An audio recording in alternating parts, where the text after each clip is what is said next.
Ay, kunin natin to Palmera. Ay, parang gusto ko nang makahiya ulit.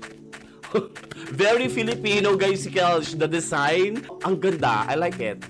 It's a Plantitos Paradise. Filipino po yung developer nito. So, ginagawa nila lahat ng kanilang makakaya para at least ma-release nila agad this coming April. So, abangan nyo, Plantitos Paradise. Ay, ito, agawin natin si Shu.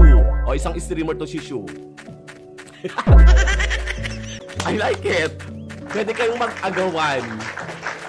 Ay, nakikipag-agaw yung developer o si D-Lods. Ay, sino nakukuha? Ano ba yan? Pwede kang bumili ng trowel mo dito. Ito yung maganda, Celestial Vine Trowel. Ilalagay natin ngayon dito. Ito.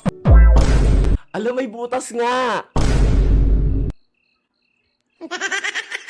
Ito ba yun? Ito yun. Akin yan. Huy, wag niyong kunin yan. Sino yan? Huy, Jun, wag mong kunin yan talaga. Magkakalimutan tayo kahit streamer ka. Oh. Bago ang lahat, mga nakshi, bisitahin ang Star Pets. At dito, pili ka ng Roblox games. Go ng mga nakshi.